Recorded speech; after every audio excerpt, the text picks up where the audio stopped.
बिस्मिल्लाहिर्रहमानिर्रहीम। अस्सलाम वालेकुम दोस्तों, मैं हूं फ़हीम अब्बास और आप देख रहे हैं न्यूज़ कैफ़े। मुझे उम्मीद है कि आप आज के दिन का एक अच्छा सा आगाज़ कर चुके हैं।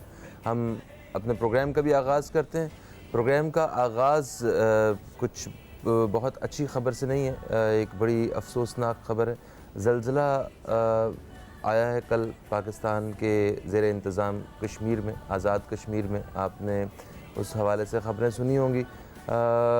तकरीबन 26 के करीब लोग जो है वो जाँ बहक हो चुके हैं मीरपुर में, और उसके साथ सैकड़ों ज़ख्मी हैं। बहुत सारी इमारतें जो है वो गिर गई हैं और बहुत सारी इमारतों को शदीद नुकसान पहुंचा है। काफ़ी सारे पुल जो हैं वो मुतासिर हुए हैं। एक नहर का बंद जो है वो टूट गया है, उसका पानी बाहर आ जाने से बहुत सारे एक देहात जो है उसको नुकसान पहुंचा है। और इस किस्म की सारी सूरत हाल है जिसको काबू करने की कोशिश की जा रही है। और कुछ ऐसे इलाके भी हैं जहां पे ज़मीनी रास्ते जो हैं वो मुनक़ता हो गए। पाक आर्मी जो है वो फ़ौरन ज़लज़ले के फ़ौरन बाद ही वो लोगों की मदद करने के लिए निकल पड़ी। और बहुत सारे इलाके ऐसे हैं जहाँ पे गाड़ी का जाना पॉसिबल नहीं है, वहाँ पे बाइक्स के ज़रिए या दूसरे रास्ते इस्तेमाल किए जा रहे हैं। तो खैर, ये हम दुआ करते हैं कि अल्लाह ताला जो है वो सबको महफूज रखे। और जितने लोग इस वक्त इस परेशानी में जो मुब्तला हैं, हमारे पाकिस्तानी बहन भाई जो इस वक्त परेशान हैं, हम सब बढ़ चढ़ के उनका साथ दें। और किसी भी तरह आप हमें, अगर हम तारीख़ को अगर देखें तो हम जानते हैं कि जब पाकिस्तान पे जब किसी पाकिस्तानी पे इस तरह का कोई वक्त आया है तो हम सब मुत्तहिद हो गए। हमने किसी ने नहीं देखा कि किसका ताल्लुक़ पीपल्स पार्टी, मुस्लिम लीग, पीटीआई या जमात इस्लामी से है, या किसका किस सूबे से ताल्लुक़ है, या किसकी ज़बान कौन सी है। हम सारी चीज़ों को, सारे जितने फ़र्क हैं इनको ख़त्म करके हम उन अपने बहन भाइयों की मदद करते रहें। और इस दफ़ा भी इंशाअल्लाह जहाँ जब भी जिस वक्त भी जिस कैपेसिटी में भी ज़रूरत पड़ी किसी पाकिस्तानी की, हम उनका साथ देंगे। प्रोग्राम को हमने आज दो हिस्सों में तकसीम किया है। प्रोग्राम के पहले हिस्से में हम बात करेंगे कश्मीर के हवाले से जो लेटेस्ट अपडेट्स हैं, और यूनाइटेड नेशन की जनरल असम्बली के हवाले से बहुत सारी ख़बरें हैं। तकरीबन सारे ही ममालिक के जो लोग हैं वो इकट्ठे हैं और आपस में जितने भी जो क़यादतें हैं मुख्तलिफ़ ममालिक की, उनकी मुलाकातें हो रही हैं। इसमें हमें हाल ही में वज़ीर-ए-आज़म पाकिस्तान की सदर ट्रंप से मुलाकात हुई, जिसके बारे में हमने कल ज़िक्र भी किया। आज हम फिर उनके पॉइंट्स है वो ज़िक्र करेंगे। फ़ॉरेन मिनिस्टर का क्या स्टेटमेंट सामने आया उस हवाले से बात करेंगे। जो दूसरे जो सदर हैं या वज़राए आज़म हैं जो इस वक्त वहाँ अमेरिका में मौजूद हैं इस जनरल असम्बली के लिए अक़वाम मुत्तहिदा की, उनके क्या क्या बयानात आए हैं पाकिस्तान भारत की कशीदगी के हवाले से। और इसके अलावा मतलब पाकिस्तान और भारत के अलावा क्या क्या मसाइल वहाँ पे पेश किए गए, इस हवाले से बात होगी। मेरे साथ जो मेहमान शख्सियत मौजूद हैं, ये एक साबिक जज हैं, ये सियासतदान भी रह चुके हैं, इसके साथ साथ ये एंकर पर्सन भी रह चुके हैं। जनाब शाहिद हुसैन सोमरो, आपको खुश आमदीद कहते हैं। अस्सलाम वालेकुम। वालेकुम सलाम। कैसे हैं शाहिद साहब? अल्हम्दुलिल्लाह, आप सुनाएं कैसे हैं? ठीक है अल्हम्दुलिल्लाह, मैं बिल्कुल ठीक ठाक। अच्छा, इससे पहले कि हम अक़वाम मुत्तहिदा की जनरल असम्बली के हवाले से कोई बात करें, मुझे कि मतलब वहाँ पे क्या क्या हुआ और किसने क्या क्या कहा, मैं ज़रा इसकी वैसे जो हैसियत है उसके बारे में जानना चाहता हूँ कि ये जो अक़वाम मुत्तहिदा की जो जनरल असम्बली में सारे लोग इकट्ठे हुए हैं, यहाँ पे जो फ़ैसले होते हैं उनकी क्या हैसियत होती है? वो ऑर्डर होता है या वो अपनी सिर्फ राय दे के आपने वोटिंग करनी होती है और फैसला फिर आपका अपना होता है, या फिर सालसी की ही ज़रूरत होती है? ज़रा इसकी हैसियत जानना चाह रहा हूँ। सर देखें, पहले तो सब शुक्रिया आपका, आपने प्रोग्राम में मदऊ किया। देखें, जितने इंटरनेशनल मामलात होते हैं किसी भी दो ममालिक का या उनसे दो से ज़्यादा किसी का भी अगर कोई इशू होता है तो वो जनरल असम्बली में वो लेके जाते हैं। ठीक है। जनरल असम्बली में लेके जाने के लिए पिटीशन फाइल करनी होती है और उसमें कुछ आपको वोट चाहिए होते हैं कि आपको इतने वोट जो है ना वो दरकार होते हैं, और उसके बाद उनके रिजोल्यूशंस होते हैं। अगर आप उनकी हैसियत की बात करें तो मैं नहीं समझता कि उनकी कोई बहुत ही ज़्यादा अहमियत और हैसियत होती है। आप देखें कि जनरल असम्बली के तो जो रिजोल्यूशंस होते हैं वो तो आपको फ़लस्तीन के लिए भी बहुत सारे मिले हुए हैं। कश्मीर के पहले ही इससे पहले भी कश्मीर पे बहुत सारे रेजोल्यूशंस हुए हैं। मगर मैं यहाँ पे एक बात कहना चाहूँगा कि देखें, हमारे साथ जो इशू है, जो कश्मीर का इशू है, वो एक इंटरनेशनल इशू है। ठीक है। वहाँ पे जो जुल्म बर्बरियत हो रही है वो एक आवाम के साथ हो रही है, पब्लिक के साथ हो रही है। हम जो है वो ये ना सिर्फ कि वो हमारे मुतज़ाद जगह एरिया है जो कि हम कह रहे हैं हमारा है और इंडिया कह रहा है हमारा है, मगर वहाँ जो जुल्म हो रहा है उसको भी तो इंटरनेशनल लोग देखें ना। अच्छा, उसमें तो हम किसी हद तक कामयाब हो गए हैं। वो आज वाशिंगटन पोस्ट हो, न्यूयॉर्क टाइम्स, मैं नहीं समझता कि देखें उसमें हम ये आवाज़ तो आ रही है, मगर हमारे हक में क्या चीज़ हो रही है उसमें हमारा पाकिस्तान जो है वो ही हमारे जो सियासतदान हैं या हमारे जो हुकूमती सिस्टम है या जो हमारी खारजा पॉलिसी है वही उस पर कोई वाज़ेह नहीं है। वो उनका नॉन सीरियस एटीट्यूड लग रहा है अभी तक, जो मैं सिचुएशन देख रहा हूँ कि आप कोई लॉबिंग नहीं कर पाए हैं, आप कोई मुख्तलिफ ममालिक को ख़त नहीं लिख पा रहे हैं, आप कोई उनसे वोट नहीं लेने के लिए, हिमायत के लिए आपने कोई स्ट्रेटजी नहीं बनाई है। तो देखें, अब भी यहाँ पे आप देखेंगे 2 दिन पहले वज़ीर आज़म सऊदीया गया, तो सऊदीया में देखें उन्होंने हमें जहाज़ तो दे दिया मगर वोट नहीं दिया। तो ये क्या है, हम लॉबी में फ़ेल हो गए। और अगर उससे पहले आप देखेंगे तो हमारे वज़ीर ख़ारजा ने भी एक ट्वीट किया था, उसके बाद हमारे प्राइम मिनिस्टर ने भी ट्वीट किया था कि हमारे साथ 58 ममालिक के वोट मौजूद हैं। मगर आप देखें तो है कि हमारे पास कुछ भी नहीं हुआ।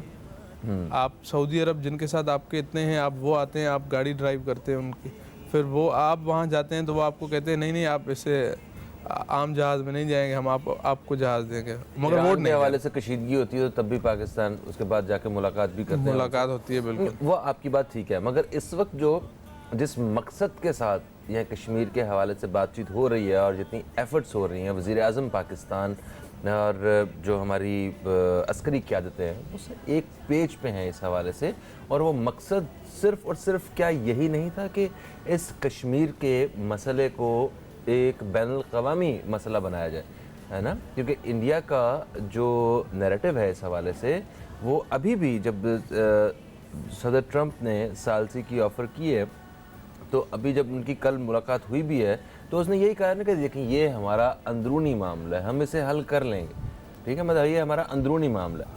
पाकिस्तान का ये मौक़िफ़ है कि ये अंदरूनी मामला नहीं है, यहाँ पे जिस तरह जुल्म और बर्बरियत हो रही है, इंसानी हकूक़ की पामाली की जा रही है, ये एक आलमी मसला है। तो पाकिस्तान इसको आलमी मसला करार देने के लिए सारी कोशिशें कर रहा है। फ़िलहाल तो यही, और क्या हल हम लेने गए थे? देखें मेरे भाई, आप अस्करी की और क़यादत की और हुकूमत की तो बात करेंगे, मगर मैं थोड़ा सा इसमें ऐड करना चाहूँगा कि सिर्फ अस्करी क़यादत से और हुकूमत से मसला हल नहीं होगा। ठीक है, आपको सियासी क़यादत को ही मिलाना है, आपको अपने साथ मुख्तलिफ जो आपकी अपोजिशन पार्टीज़ हैं उनको भी आपको साथ इकट्ठे करना है। वो तो आज भी जो इंडियन नैरेटिव है उसको यहाँ पे सेल कर रहे हैं। मतलब आज जो इंडिया जो बात कर रहा है, जो आप इंडियन न्यूज़ चैनल्स लगाइए, वो पाकिस्तान के ख़िलाफ़ ये वज़ीर आज़म पाकिस्तान के वो जिन्होंने अल-कायदा के हवाले से, तालिबान के हवाले से वो एक स्टेटमेंट दी उन्होंने, वो जब सोवियत दौर की बात है, जब इंडिया कब्ज़े में था, तो उस कब्ज़े को, उस दौर को, मतलब उधर से जो इंडिया जो एक मुकदमा दायर करने की कोशिश कर रहा है, वो हमारे सियासतदान यहाँ पे बात कर रहे हैं, जिसके हवाले से शाह महमूद कुरैशी साहब ने भी कहा कुछ नादान दोस्त हमारे गलत जो है। मैं आपको दूसरी बात कह रहा हूँ कि देखें, आपको कोई भी काम करने से पहले लॉबिंग बहुत ज़रूरी होती है, स्ट्रेटजी बहुत ज़रूरी होती है। ये एक आप मुल्क के साथ एक जंग करने जा रहे हैं, एक जंग की सूरत हाल बनी हुई है। आपकी जो कश्मीर है उसमें इतना जो जुल्म हो रहा है, उनको आपको बचाना भी है, उनको पाकिस्तान के जुरिसडिक्शन में भी लेके आना है, उनको हुकूक भी दिलाने हैं। तो आपको सिर्फ़ और सिर्फ अपनी स्ट्रेटजी और अस्करी क़यादत की स्ट्रेटजी की ज़रूरत नहीं होती है। आप एक मुल्क हैं, आपको चाहिए कि आप अपोजिशन पार्टीज़ को भी साथ करें, आप अपने असम्बली को इजलास बुलाएं, आप अपने सेनेट के इजलास बुलाएं, सेनेट के चेयरमैन को मुख्तलिफ ममालिक में ख़त लिखना चाहिए, उनको वहाँ विज़िट करना चाहिए।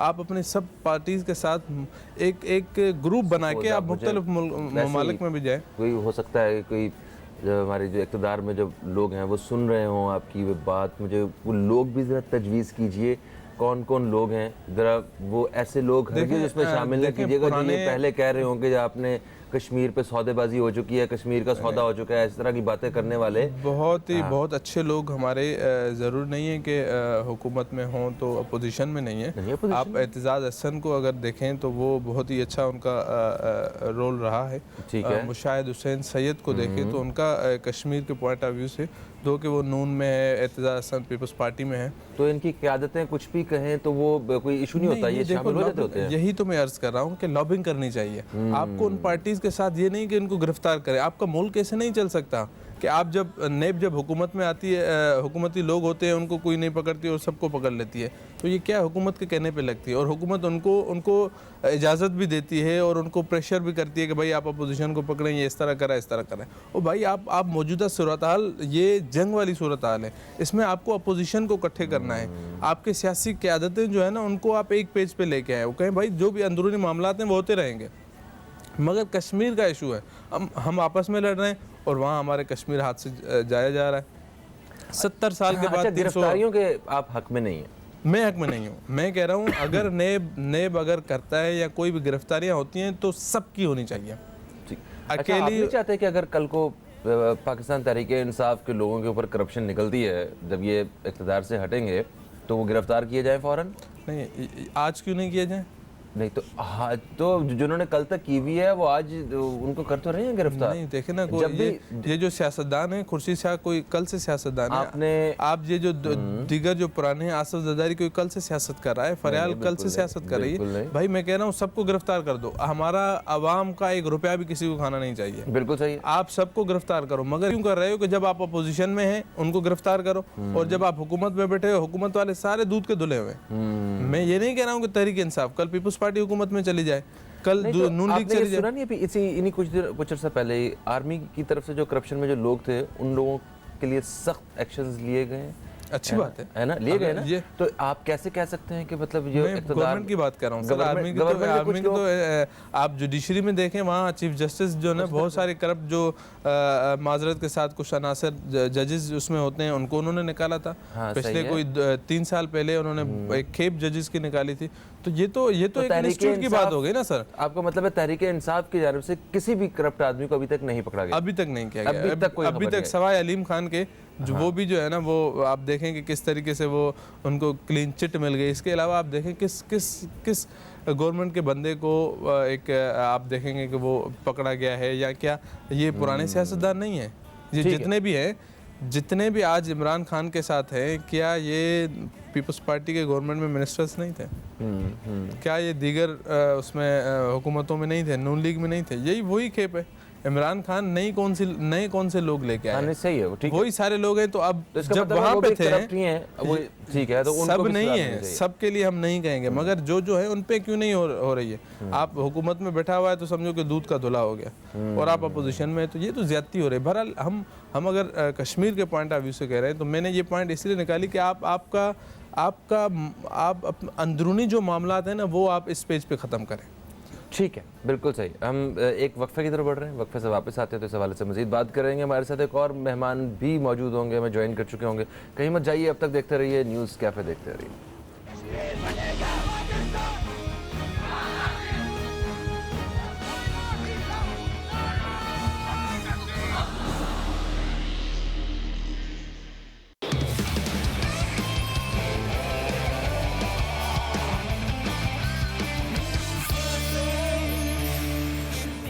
वेलकम बैक, आप देख रहे हैं न्यूज़ कैफ़े। मैं हूं फ़हीम अब्बास और न्यूज़ कैफ़े में आज हम प्रोग्राम के पहले हिस्से में बात कर रहे हैं अक़वाम मुत्तहिदा की जनरल असम्बली के इजलास के हवाले से, वज़ीर-ए-आज़म पाकिस्तान की अमरीकी सदर से मुलाकात के हवाले से और ख़ास तौर पे मसला कश्मीर के हवाले से।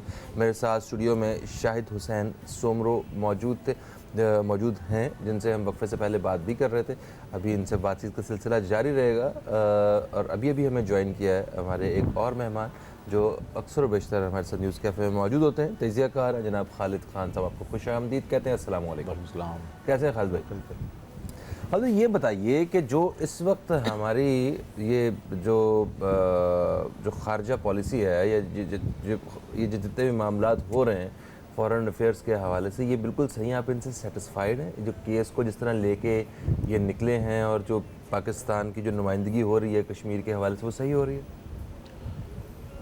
असल फ़हीम भाई, अगर आप शुरू से देखें, जब से वज़ीर आज़म पाकिस्तान से अक़वाम मुत्तहिदा यानी सऊदी अरब गए, सऊदी अरब के बाद फिर अमेरिका गए, तो डे टू डे जो है कि इसका तब्दीलियाँ उसके अंदर आ रही हैं। अच्छा, आ रही हैं। यानी सऊदी अरब में जाते हैं, बड़े हौसला अफ़ज़ा गुफ्तगू करते हैं, उसके बाद फिर वो तैयारा भेजते हैं, वो तैयारे में उनके पास उनके साथ अमेरिका जाते हैं, और फिर उसके बाद जब वोटिंग का वक्त आता है, जो कि पेश नहीं कर सके ये वो उसको, उसके अंदर सऊदी अरब जो उसके ख़िलाफ़ वोट दे देता है, यानी उसकी हमदर्दियाँ पाकिस्तान के साथ पाकिस्तान के हक में नहीं देता, नहीं जाती। सही है। ठीक है ना। तो यानी ये तब्दीली, ये सब कुछ किया उसने, तैयारा भेज दिया।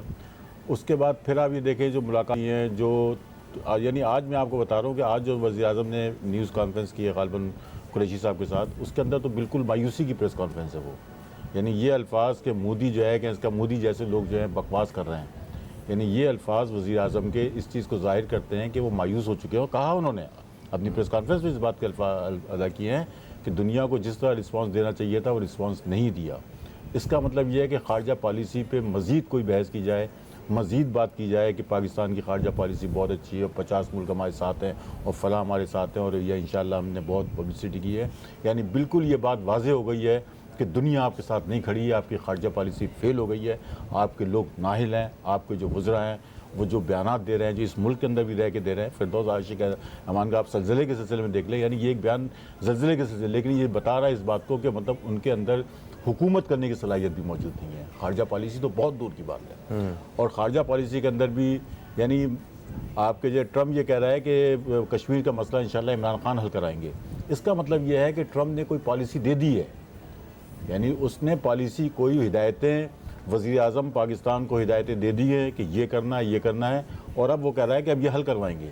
तो अब मैं समझता हूँ कि हम तो उन चीज़ों को देख रहे हैं जो खुद वज़ीर आज़म की प्रेस कॉन्फ्रेंस, जो कुरैशी साहब की प्रेस कॉन्फ्रेंस, उसके बाद ट्रम्प का जो रवैया है, यानी इतनी तारीफ़ के बस इमरान खान से अच्छा कोई नहीं है। पॉलिसियाँ जब आती हैं अक़वाम मुत्तहिदा में, कश्मीर के लिए एक लफ्ज़ नहीं बोल रहे हैं आप, कश्मीर के बारे में आप अमरीकी सदर के ज़ुबान से एक लफ्ज़ नहीं निकला है, बल्कि एक उसमें तो कहा कश्मीर के लिए बहुत हो गया, ईरान के लिए उसने कहा ये बहुत, इसको वो करें। यानी इसका मतलब ये है कि अमरीकी सदर मोदी और वज़ीर आज़म पाकिस्तान कुछ मामलात तय हो चुके हैं। ठीक है, तो अमेरिकी सदर से हमें कुछ तवक्को नहीं रखनी चाहिए, क्योंकि इसी जनरल असम्बली में ही अमेरिकी सदर ने अपने खिताब में ईरान और चीन को धमकियाँ भी दी।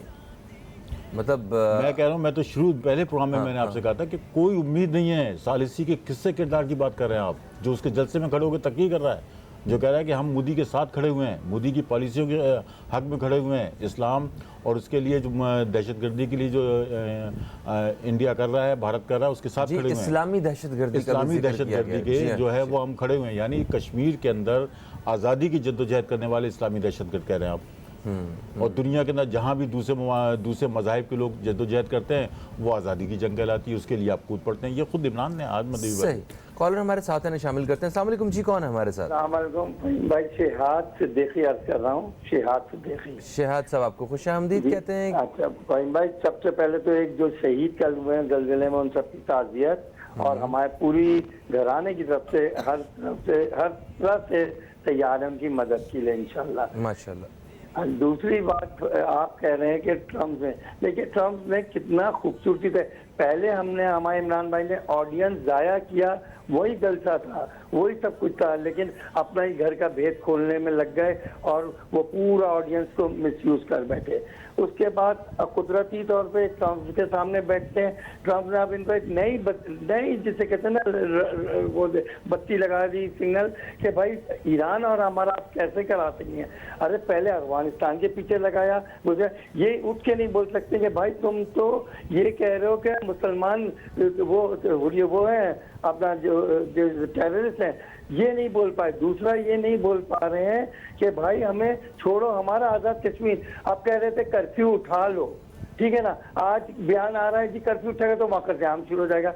भाई कहीं तो एक ले, इनकी हमारी खारजा पॉलिसी के साथ मसला ये हो रहा है, पिक एंड चूज चल रहा है। सफीरों को ये सब उन्होंने 70 साल 80 साल मेहनत की है, वो मेहनत करते हैं और उन्होंने आज कश्मीर हड़प करने की नीयत में आ गए और कर गए। हमारे यहाँ एक्सरसाइज क्या होती है कि मैं आज प्राइम मिनिस्टर बन जाऊँ, मैं कहूँगा फ़हीम भाई बहुत अच्छे, इनको लगा दो सभी। ये नहीं देखते कि फॉरेन अफेयर से ये कौन सा आदमी आए जो हमारे मुल्क के लिए सफारत कर रहे हैं। कुछ भी नहीं। आप जितने पाकिस्तान में सफीर हैं पूरी दुनिया के, उसकी एक कॉन्फ्रेंस बुलाएं, उसमें ही खड़े हो के तो चीखें, कम से कम कहीं तो आवाज निकालें। आप अफसोस ये हो रहा है कि हमारी खारजा पॉलिसी भी नाकाम होती जा रही है, दाखिला तो अल्लाह ही हवाले। अब किस चीज के लिए खड़े होकर रोएंगे पाकिस्तानी? कश्मीर बेचारे वहाँ पर लोग, हमारे आज़ाद कश्मीर के प्राइम मिनिस्टर कह रहे हैं कि वो औरतें दरवाजा खोल के इंतजार कर रही है, पाकिस्तान फौज आ रही है। यहाँ इतना आसरा दे के चले गए कि भाई 27 तक कुछ नहीं करना। अल्लाह ने कहा 27 के बाद वहाँ से वो नाकाम आते हैं तो लामला हमने भी घुसना है वहाँ कश्मीर में, और फौज को भी फिर जाना ही पड़ेगा। सही है। फिर क्या होगा? वैसे रोशनी डलवा दें मेहमान साहिबान को भी सलाम। बहुत शुक्रिया आपने कॉल किया और आपकी राय जो है वो हमारे तवज्जुह से बाकी लोगों तक पहुंची। तो जनाब आप क्या कहते हैं, आप इनकी राय से इत्तेफाक करते सर हैं? 100% मैं इत्तेफाक करता हूँ। मैं इसमें मज़ीद ऐड करूँगा कि देखें जब ट्रम्प ये बयान देता है कि ये जो इस्लामिक टेररिस्ट हैं ये, उसमें आप ये देखें कि वो बयान किस जगह और किसके साथ दे रहा है, उसकी बहुत अहमियत है। जब मोदी उनके साथ खड़ा होता है तो उनके साथ ये बयान देता है। आप अब अगर आप 9/11 का वक़ुआ देखेंगे तो आप उसमें जितने लोग पकड़े गए उसमें 17 लोगों में से 15 सऊदी अरबिया से थे। अगर आप यही इस्लामिक पॉइंट ऑफ व्यू से बात करें तो आप सऊदी अरब की ज़मीन पे खड़े होकर ये क्यों नहीं कह रहे हैं? जब सऊदी की आपकी मीटिंग हो रही है वहाँ पे आप क्यों नहीं कह रहे हैं? इसका मकसद है आप पॉइंट आउट कर रहे हैं पाकिस्तान की तरफ कि ये पाकिस्तान से चीज़ें आ रही हैं और पाकिस्तान जो है ना इसमें इस्लामिक जो पाकिस्तानी लोग हैं वो टेररिस्ट हैं। इसके अलावा आप जब हमें इस्तेमाल करना होता है तो हमारे 70,000 लोग आप शहीद करवाते हैं अब अमेरिका और अफ़गानिस्तान की जंग में, वो आप हमसे कुर्बानियाँ लेते हैं। जब हम टेररिस्ट को ख़त्म करने के लिए, टेररिज्म को ख़त्म करने के लिए जंग करते हैं उस टाइम आप अप्रिशिएट नहीं करते हैं। मगर जब आप कश्मीर का और हमारा इशू होता है तो आप इंडिया के साथ खड़े होकर ये बात करते हैं। और ऑन दी कंट्री जब मुलाकात हमारी होती है तो आप कहते हैं आप सालिसी का किरदार हम अदा करते हैं आपकी कश्मीर में। आपसे क्या उम्मीद रखें हम? आपने पहले क्या किया हमारे लिए जो अभी आप कर रहे हैं? आप तो हमें आज हम ईरान के साथ हमारे साथ मसला हो जाए, हमारा पड़ोसी मुल्क है, आप वहाँ पे हमें यूज़ करने के लिए इस्तेमाल कर रहे हैं कि आप वहाँ ईरान के उसमें सालिसी करें। तो मैं समझ रहा हूँ कि ट्रम्प को तो बिल्कुल भी इसमें अच्छा, ईरान के हवाले से, ईरान और सऊदी अरब के हवाले से तो सालिसी का किरदार पाकिस्तान को मेरा ज़ाती ख्याल है कि अदा करना चाहिए, क्योंकि आपस में खित्ते में मतलब नुकसान लड़ाई नहीं होनी चाहिए। होगा बिल्कुल। हाँ, बड़ा शदीद नुकसान हो सकता है और उसमें पाकिस्तान को बड़ी एक कन्फ्यूजन का सामना रहेगा कि पाकिस्तान क्या करे इस वक्त। मगर हमारा लाइन छोड़ सकते हैं, ईरान को भी नहीं हम नहीं छोड़ सकते। दोनों हमारे एक पड़ोसी है और दूसरे की हिफाजत की जिम्मेदारी हमारी भी तो सही होना चाहिए ना। हम ईरान में जाके वहाँ कहते हैं कि भाई पिछले जितने भी हुक्मरान थे उन्होंने जो किया वो बिल्कुल ही उनका स्टेटमेंट जो है ना वो टू द पॉइंट नहीं था। हमारा टू द पॉइंट है। अगर आपको कुछ भी हुआ, अभी आप 2-3 महीने पहले शायद इमरान खान वहाँ गए हुए थे ईरान में, उनकी मुलाकात हुई और उनका बड़ा सख्त स्टेटमेंट था और स्ट्रेट फॉरवर्ड था कि भाई जितने प्रीवियस हुक्मरान थे उन्होंने आपके साथ सही खड़े नहीं थे। अब के बार अगर किसी ने आपको मेरी आंख से देखा और तो हम आपके साथ खड़े रहेंगे। ये इमरान खान साहब ने कहा, ये इनका पीएम का स्टेटमेंट था। मगर आप जब खड़े होते हैं ट्रम्प के साथ तो वहाँ पे आप कहते हैं कि ठीक है हम सालिसी करने के लिए तैयार हैं। शाह महमूद कुरैशी आपके स्टेटमेंट देते हैं कि ट्रम्प से ये अच्छी मुलाकात हुई, ये अच्छी हुई। ओ बाबा, अच्छी मुलाकात हुई, आपके फ़ायदे की क्या बात हुई? आपने कश्मीर के पॉइंट ऑफ व्यू से क्या कहा? ये भाई ने कॉल पे बहुत अच्छी बात कही कि भाई जब आपकी मीटिंग हुई तो उसमें आपने ये उनको क्यों नहीं कहा कि भाई आपने जो बात कही है मोदी के साथ खड़े होकर, ये जो टेररिस्ट की बात कही है, आप ये अल्फाजात वापस लें या ये ऐसा नहीं है। आप थोड़ी सी सफाई तो पेश करें। आप ऐसे ही मुलाकात करके और फिर ट्वीट पे आप काम चला रहे हैं और फिर आप इस तरह की प्रेस कॉन्फ्रेंस करके कौम को मायूस कर रहे हैं। बिल्कुल। खालिद भाई, जैसा कि आपकी राय शायद हुसैन सोमरो साहब की और कॉलर जो है अभी वो भी लाइन पे थे, उन्होंने भी ये कहा कि खारजा पॉलिसी जो है वो बिल्कुल नाकाम हो चुकी है। मगर आप हमारी जितनी भी क़यादत है वो सिवाय इस कश्मीर के इशू के और सिवाय इस अपना खारजा पॉलिसी के हवाले से और काम कर क्या रही है? तो अगर ये भी फ्लॉप हो चुकी है तो उसके अलावा पीछे क्या रह गया है? तो आप बताएं कि फिर गवर्नमेंट के पास हल क्या है? ये अंदरूनी मसाइल कैसे हल हो सकते हैं और आप ये कश्मीर के इशू को बेहतर अंदाज में कैसे सॉल्व किया जा सकता है? तजवीज़ क्या है आपके पास? देखें फ़हीम भाई, बात यह कि अगर आज चैनलों पर से जितने मिनिस्टर हैं और वज़ीर आज़म हैं, इनकी तकरीरें, उनके बयान बंद कर दिए जाएँ तो हमारी खारजा पॉलिसी ख़त्म हो गई है।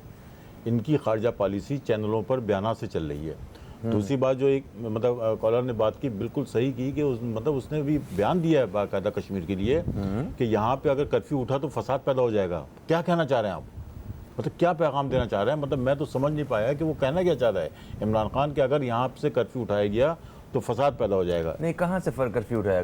कश्मीर से कर्फ्यू अगर इंडिया उठाएगा तो फसाद पैदा हो जाएगा। फसाद कहाँ पे पैदा हो जाएगा? वहीं पे कश्मीर में। अब हम तो कर्फ्यू हटवाना नहीं चाहते क्या? मैं यही कह रहा हूँ ना कि आप समझें उस बयान को कि वो कहना क्या चाह रहा है कि फसाद पैदा हो जाए। उस पर बड़ी मतलब इंटरनेशनल उस पर भी बात हो रही है। दूसरी बात फिर इसने ये की है कि वहीं बैठ के अमेरिका में कि तालिबान की ट्रेनिंग जो है आपके ISI अलकायदा की, हाँ। अलकायदा की जो ट्रेनिंग है वो आपके जो ISI और आपके इंटेलिजेंस इदारे जो हैं उन्होंने की है। जब अफगानिस्तान पे कब्जा हुआ था तब की बात है ये जब की बात है, मगर उस वक्त तो अलकायदा था ही नहीं। अच्छा ये बात कि अलकायदा उस टाइम था नहीं। अब इसका मतलब ये है कि अलकायदा की ट्रेनिंग जो है ISI ने बाद में भी की है। फिर अगर उसके बयानात को लिया जाए, जो बिखरे बिखरे बयानात हैं, जो बिल्कुल मतलब गैर संजीदा बयानात हैं, कि उससे इस मुल्क में क्या हो रहा। आज अगर आप इस मुल्क में फ़ौज के ख़िलाफ़ कोई बयान दे दे, कुछ कह दे, तो आप देखें कितनी उसके लिए वो होगी। कोई नहीं देगा, यकीनन फ़ौज हमारी उसके लिए क्यों बयान देंगे। लेकिन ये कि लेकिन उसने जाके गैर मुल्की उसके ऊपर किया है, तो कम से कम इस पर कोई एक्शन तो ले, कोई बयान तो दे। ISSPR का कोई बयान तो आए, कोई वजाहत तो आए कि मतलब क्या कहना चाह रहा है वो। और इंडिया एक्चुअली जो हमारा दुश्मन मुल्क है वो तो मचा हुआ चैनल पे उसके इस बयान से इसी चीज़ को केस बना के आलमी सतह पे पेश करने की कोशिश कर रहा है कि पाकिस्तान एक ऐसी स्टेट है जो दहशतगर्दी की सरपरस्ती करती है। जो ट्रम्प ने भी कहा है इस्लामी दहशतगर्द, जो वो जलसे में खिताब किया तो यही जुमले इस्तेमाल किए उसने। तो ये तो हमारी खारजा पॉलिसी हो गई है। इसके लिए क्या करें? मैं तो समझता हूँ कि शायद क्या करना चाहिए, घर वापस आ जाना चाहिए? नहीं, मैंने तो एक वो किया था कि इससे पहले कि आप कश्मीर के किसी उस पर कोई दस्तखत करें, वज़ीर-ए-आज़म साहब आप वापस आ जाएं। आपके बस की बात नहीं है कि वहाँ पे बैठ के आप करें, या फिर आपका एजेंडा तय हो गया है, आपको सपोर्ट हासिल है, आप कोई मामला करने चाह रहे हैं और उसकी बुनियाद के ऊपर आप जो है इसका सारे बयान दे रहे हैं। यहाँ पर आने के बाद कश्मीर के मामला को या तो हम भूल जाएँ, या फिर वो बेचारे खुद ही अपनी आज़ादी की तहरीक चला रहे हैं, चलाते रहो, चलाएंगे वो अभी तक जो चलाई है उन्होंने कोई आपकी बुनियाद पर नहीं चलाई है, एक उम्मीद और आस के ऊपर चलाई है। सही। अच्छा शाह साहब, इस तरह के प्लेटफॉर्म पे पर्ची से पढ़ना मेरा ख्याल है ये कभी कभी फ़ायदे में रहता है।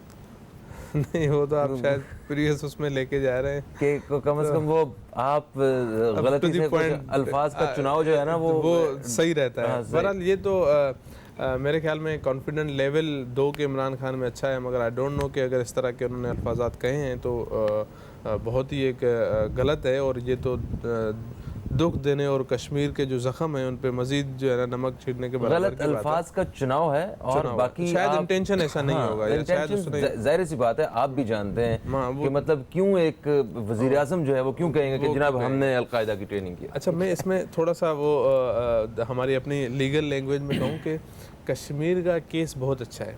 हमारे यहाँ जो केसेस होते हैं ना, अब बहुत से कमज़ोर केसेस होते हैं, मगर उनको पेश करने वाला वकील तकड़ा होना चाहिए। तो हमारे पास कश्मीर का केस हमारे पास बहुत अच्छा है, मगर हमारे पास उस केस को पेश करने के लिए हमारे पास टीम अच्छी नहीं है। अच्छा, तो हमारे पास वज़ीर खारजा से लेके प्राइम मिनिस्टर से लेके आप इंटरनेशनल पॉलिसी पे या उस सिचुएशन पे हमारे पास कोई स्ट्रेटजी ही नहीं है।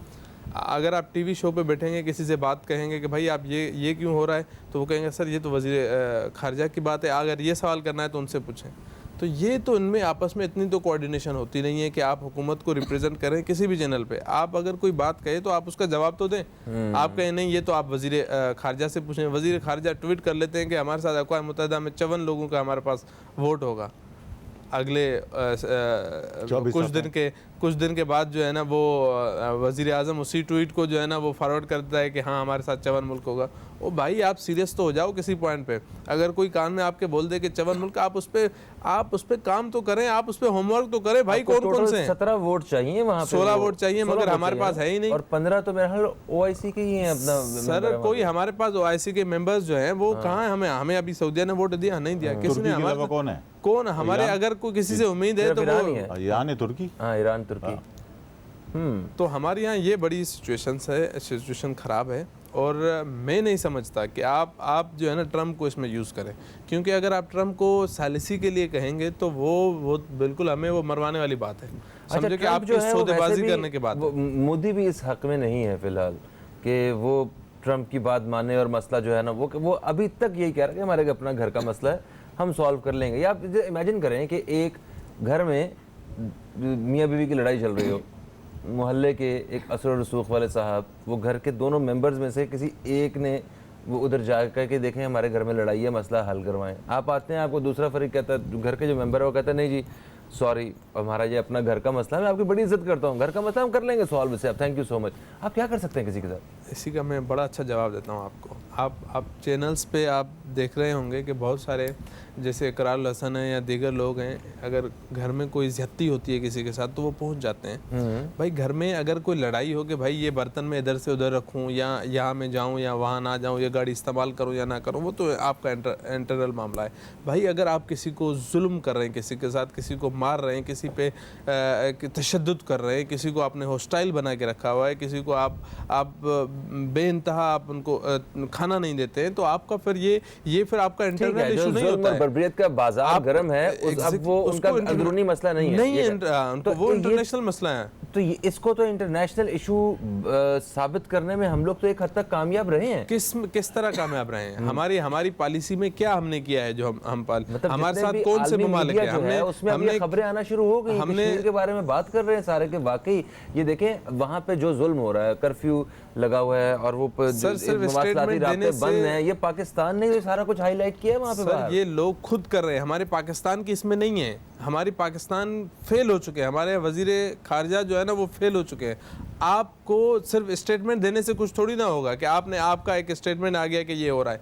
और भाई आप एक स्ट्रेटजी बनाएं, आप ममालिक से जाके मिलें, उनकी आप हिमायत लें। हमारे पास आप चाइना को उसमें साथ करें, आप रशिया को साथ करें, आप दीगर ममालिक जो आप एक वो सिस्टम बना के आप दीगर ममालिक को साथ मिलें और उनसे एक आवाज़ बुलंद करवाएं कि आप भाई ये बर्बरियत हो रही है, इस पे आप हमारा साथ दें। ठीक है, तो आप क्या कहते हैं? मैं कह रहा हूँ भाई देखें, अमेरिका से तो किसी किस्म की उम्मीद रखना मैं समझता हूँ कि शायद हमारे लिए अपने ही पैर पे कुल्हाड़ी मारना है। ठीक है, जो नक्शे अभी नज़र आ गए हैं तो इसमें शायद कोई बहुत ही बड़ा बेवकूफ़ होगा जो बोलेगा कि सालिसी का किरदार अदा करते हैं। मगर इस मौके पे कहा जा सकता है कि नहीं सदर साहब तुसी रहने दो, कर लेंगे अपना मसला हल। लेकिन बात यह है कि मतलब इस टाइम जो सूरत हाल है कि मतलब पहले ही हमें कर लेना चाहिए था। चाइना आपके साथ खड़ा हुआ है, रशिया किसी न किसी अंदाज से साथ दे सकता है कि उसके लिए भी ख़तरा है। कश्मीर के ऊपर अमेरिका की दिलचस्पी ये है कि उसको अड्डा चाहिए, यानी उसकी दिलचस्पी ये है। लद्दाख के ऊपर वो आना चाह रहा है, चाइना की सबसे बड़ा मसला लद्दाख है, उसके दरवाजे के सामने कैंप लगाना चाह रहा है अपना। और का जो मसला है, इतना हार्ड इशू है, वो सबसे बड़ा इंटरनेशनल वो ये है कि चाइना के लिए लद्दाख अहम है और अमेरिका के लिए भी लद्दाख है। वो वहाँ से बैठ के पूरे एशिया को कंट्रोल कर सकता है। हमारी ज़रूरत यह है कि अभी हुआ था एक तुर्की का, रूस का, पाकिस्तान और ईरान का, अभी मैं ख्याल में शायद 15 दिन पहले 20 दिन पहले जो है कि इसका एक में हो चुकी है। अगर हम इस ब्लॉक को वो करते हैं, मैं समझता हूँ कि अमेरिका कोई ऐसा नहीं है कि इन बड़ी कुव्वतों के सामने आके जो है डट के खड़ा हो जाएगा, नहीं कर सकता वो। लेकिन ये है कि हम कितने मुखलिस हैं, हमारी क्या पॉलिसी है, हम जाके लेट जाते हैं कहीं और, हमने अमेरिका को अपने सब कुछ मान लिया तो फिर तो वो फैलेगा ना। ठीक है, तो इसका आपको आपके जो मुझे समझ आ रहा है वो ये कि पाकिस्तान को डट के खड़े हो जाना चाहिए। पाकिस्तान की ज़रूरत है तकरीबन इन सारी कुव्वतों को। भाई ईरान कौन सा एटमी कुव्वत है? ईरान एटमी कुव्वत है। अच्छा, बिहेवियर हमारा है, अगर ईरान जैसा हो जाए तो हम खत्म हो गई बात। आप मैं कह रहा हूँ कि जंग, देखें जंग नहीं होती। हाँ। ये सब जानते हैं कि इंटरनेशनल कुव्वतें हैं, लेकिन जंग का जो माहौल है वो एक तरफा है। हिंदुस्तान की तरफ से, हमारी तरफ से कोई जंग का नहीं है। हम सिर्फ जुबानी बोल रहे हैं कि जंग होगी, हम एटमी कुव्वत है, हम एटमी कुव्वत है, कोई जंग नहीं है। बात ये कि एटम, अच्छा इंडिया भी हमसे जंग नहीं करेगा। अच्छा, उसे पता है कि हम मतलब इतनी ताकत भाई उसकी जो तरक्की की जो है वो 8 से घट के 5 आ गई है। अभी मैं कल ही जंग लग जाएगी तो वो भी, तो इसका मतलब है कि अगर कश्मीर के अंदर ये मजीद 4 महीने 6 महीने रहा तो ये और इसको नुकसान हो सकता है। यानी कश्मीर के अंदर तो उसके लाखों अरबों करोड़ों रुपए खर्च हो रहे हैं ना, बिल्कुल, तो उसको नुकसान तो होगा, वो भी चाहेगा। अच्छा ये बात नहीं है, इस टाइम इंडिया शदीद दबाव में, इंटरनेशनल सतह पे ह्यूमन की जो तंजीमें हैं उन्होंने शदीद दबाव डाला हुआ है। कुछ तो इंसानियत है उसमें किरदार पाकिस्तान का न सही, लेकिन उन लोगों का तो किरदार है। उन्होंने भी पाकिस्तान का भी थोड़ा सा तो यार ऐसे ना करें। देखें कुरैशी साहब की चीख पुकार है, जो कर रहे हैं वो जा रहे हैं। बाकी ये है कि पॉलिसी कुछ नहीं है। ठीक है, देखें ना, बात ये कि एक होती ना पॉलिसी, यानी वफूद जाते हैं मुख्तलिफ ममालिक में, वो जा रहे हैं, इधर जा रहे हैं, उधर जा रहे हैं, अकेली तना जो है गेम खेल रहे हैं। यानी कोई कोशिश नहीं है कि वो मुख्तलिफ सियासी लोगों को भेजें आपकी अपोजिशन है, आप तो वहाँ बैठ के बोल रहे हैं कि जी मैं जाके जो है AC बंद कर दूंगा उसका, मैं उसका जो है खाना बंद कर दूंगा घर का। ये तो ये खारजा पॉलिसी चल रही है अक़वाम मुत्तहिदा के अंदर, तो आप क्या खारजा पॉलिसी चलाएंगे? सही है। अभी मेरा ख्याल है 27 के बाद वापस आके मुल्क के जो अंदरूनी मामला हैं उनको हल करनी चाहिए, क्योंकि हमारी आवाम जो है वो बड़ी तवक्कुआत रखती है। अंदरूनी मामलात में वो आके यही करेंगे कि अब कौन सा अपोजिशन की पार्टी का मेंबर रह गया है उसको गिरफ्तार करवाएं। ठीक है, जो कि एक नॉन सीरियस इमरान खान को अब इतना नहीं है कि वो इस पाकिस्तान के अंदर इमरान खान को मैं समझता हूँ कि बहुत टफ टाइम आने वाला है। अब कौम और अवाम जो है ना, मतलब मैं नहीं समझता कि बर्दाश्त करेगी। डिलीवरी जरदारी साहब को नवाज शरीफ साहब को दोबारा मौका देना चाहिए। अच्छा, मौका क्या? नहीं, ये कहना चाह रहे हैं? ये बिल्कुल भी नहीं होगा कि आप जरदारी को और उनको दोबारा मौका दें। भाई आप कुछ डिलीवर करें। लोगों ने आपको मैंडेट दिया है ना, तो आप डिलीवर करें। नहीं, मैं और ये तो चाहेंगे। का आप नहीं चाह रहे ना कि मतलब उनको दिया जाए। किनको? आप भी तो एक कुव्वत है, आप तो पसे पड़ता रह के बहुत कुछ कर रहे हैं। मैं नहीं, एज अ मीडिया। अच्छा, मीडिया नहीं, आप तो पसे पर्दा रह के बहुत कुछ कर रहे हैं इस मुल्क में, सब कुछ आप ही तो कर रहे हैं। नहीं, बिल्कुल नहीं कर रहे हैं, हम तो सिर्फ आप लोगों का मौक़िफ़ सामने रख देते हैं और कुछ भी नहीं। इस मुल्क में हम लोग कुछ नहीं कर रहे हैं। जो कुव्वतें बैठी हुई हैं वो ऐसा नहीं होने देंगी, उनकी अपनी भी तरजीहात हैं। आप हमारे साथ भी आप लोग ही हैं, आप लोग जो चाहते हैं वही जाता है सामने, हम तो सिर्फ पूछ रहे होते हैं सवाल। भाई मैं एक इसमें छोटी सी रिक्वेस्ट ये करूँगा कि गवर्नमेंट को, अगर आपके तवज्जो से गवर्नमेंट के नुमाइंदे सुन रहे हैं, तो उनको थोड़ा सा सीरियस एटीट्यूड करना चाहिए और प्लान ए और प्लान बी तैयार रखें। प्लान ए आपका ये है कि आप बहुत ही ज़्यादा आप लॉबिंग करें और आपके मुख्तलिफ सियासी लोग आपके साथ होने चाहिए, मुख्तलिफ सियासी विजिट्स होनी चाहिए। आपने उस सजेशन अच्छी दी है, एतजाज़ अहसन साहब हैं, मुशाहिदुल जो हुसैन है जो बहुत अच्छे हैं, वहाँ आप सेनेटर सेफ जो है वो आप वहाँ उनको ले सकते हैं। ये कुछ काबिल लोग जो हैं, ये इनको चुन के इस्तेमाल में लाया जा सकता है और ये बेहतर किरदार अदा कर सकते हैं कि आप उनके पार्टी के लीडरान से मिलें कि भाई हम सारी, जैसे आप देखेंगे ना वो APS का इशू हुआ था, तो उसमें आप इवन के वो पूरा धरना वापस ले लिया था इमरान खान ने कि भाई ठीक है अब ये एक कौमी इशू है, तो उसमें वो साथ हो गए थे। आप ये भी तो हमारा मसला है, इसमें क्यों नहीं साथ होते हैं आप?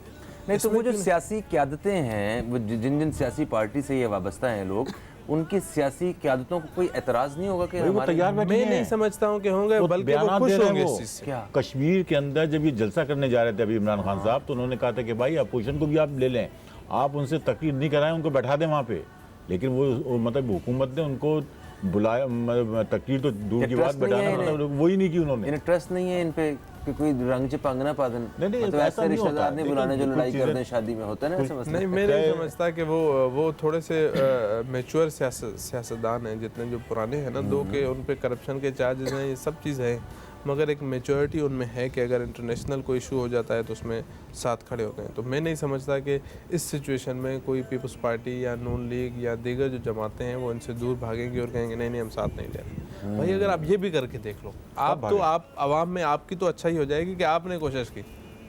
आप भाई ने बड़ी अच्छी बात कही कि आप बाहर जाके उनको कह रहे हैं मैं ऐसे निकाल दूंगा। ओ भाई क्या जरूरत है आपको वहाँ स्टेटमेंट देने की? आप आके आप सब कुछ करो। आप जेल में बंद करने से, उसकी बेटी को बंद करने से, जरदारी को बंद करने से, उसकी बहन को बंद करने से, इससे ज्यादा आप क्या कर सकते हो? जो मसद उसकी बहन को गिरफ्तार ना करो, आप करें या बाहर बयान जो कर सकते हैं आप करें मुल्क के अंदर, जो आपको करना करें, मतलब कौन रोक रहा है आपको? सही है, मगर प्लान बी जो होगा, कोई अमलो दखल नहीं है तो नैब कर रही है। नहीं, ये तो आप ओनली स्टेटमेंट है ना। मैं कश्मीर पे आके फिर आप इस पे मैं आपको इसका जवाब देता हूँ। देखिए, मैं प्लान ए की तो बात हो गई, हमारे प्लान बी की बात नहीं हुई कि प्लान बी क्या है। आपको जंग की सिचुएशन में आप तैयार रहें कि अगर आप इस तरह की सिचुएशन होती भी है तो आप तैयार हैं। आप यहाँ प्लान ए में इतना नॉन सीरियस एटीट्यूड दिखा रहे हैं, हम जंग से आपसे क्या उम्मीद लगा के बैठे हुए हैं? हम as a Pakistani, as a citizen, हम एज ए टैक्स पेयर, हम ये भी तो सवाल पूछ सकते हैं, जनाब आप हमें बताएं आपने क्या किया? हाँ, किधर है हमारे फंडामेंटल राइट्स वहाँ?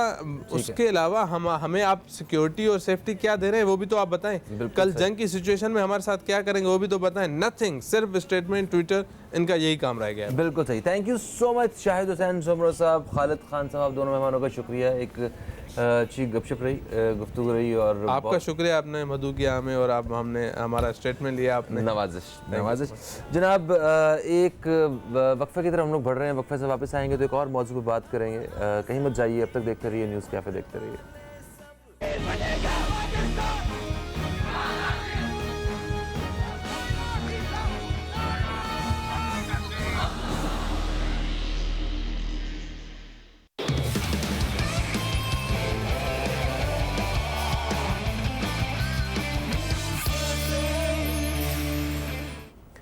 Welcome back. आप देख रहे हैं न्यूज़ कैफ़े। मैं हूं फ़हीम अब्बास। प्रोग्राम के दूसरे हिस्से में हम दाखिल हो चुके हैं और प्रोग्राम के इस हिस्से में हम एक नहायत अहम और नहायत ही हसास मौजू पे बात करेंगे, जिस हवाले से हम सबको मुख्तलिफ़ प्लेटफॉर्म पे बात भी करने की ज़रूरत है और इन मसाइल को हल करने की भी ज़रूरत है।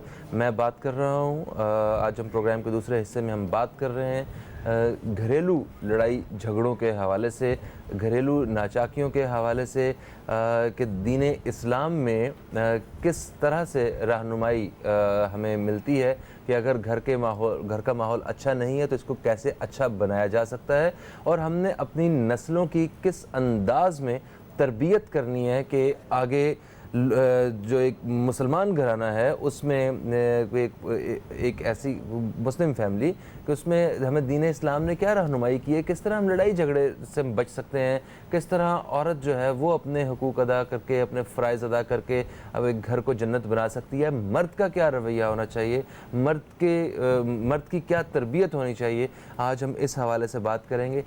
मेरे साथ जो मेहमान हजरात मौजूद हैं मैं उनका तारुफ़ करवाऊँगा। सबसे पहले मैं तारुफ़ करवाऊँगा, मेरे साथ मौजूद हैं अल्लामा डॉक्टर आमिर अब्दुल्ला मोहम्मदी साहब। हम आपको खुश आमदीद कहते हैं। अस्सलाम वालेकुम। वालेकुम अस्सलाम वरहमतुल्लाहि वबरकातुहू। कैसे हैं आप अल्लामा साहब?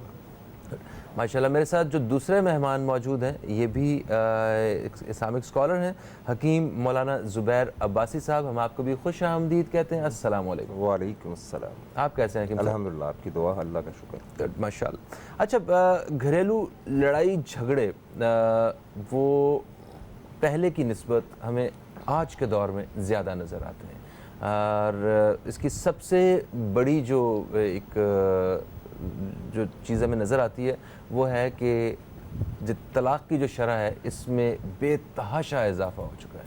आज से अगर कोई 2-3 दहाइयाँ पहले देखा जाए तो ये तलाक़ की शरह इतनी ज़्यादा नहीं थी, और हमें बहुत कम पूरे ख़ानदानों में बड़ा कम कोई एक आध केस ऐसा नज़र आता था कि वो फ़लाने साहब ने वो तलाक़ दे दी है या वो फ़लानी ख़ातून है फैमिली की, वो उनकी तलाक़ हो गई।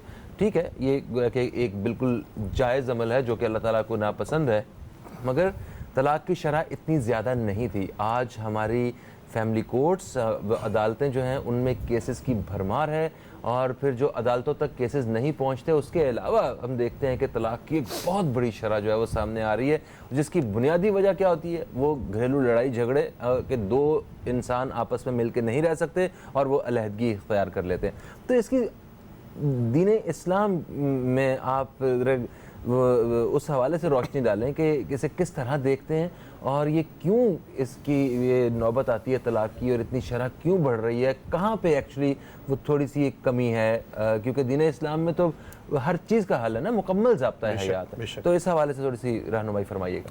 बिस्मिल्लाहिर्रहमानिर्रहीम। सबसे पहले मैं आपका शुक्रिया अदा करता हूँ कि आपने एक बहुत ही खूबसूरत, अहम और हसास मौजू का चुनाव किया है। हमारे यहाँ बिलउमूम तलाक़ जैसे मौजू को ज़िक्र करना भी पसंद नहीं किया जाता, और अगर अवेयर करने के लिए या तालीम देने के लिए या रोशनास करने के लिए इस मौजू पर बात भी की जाए तो लोग कहते हैं कि क्या मौजू डिस्कस करना शुरू कर दिया है, या तो खुदा न खास्ता कोई नऊसत वाली बात हो जाएगी जी।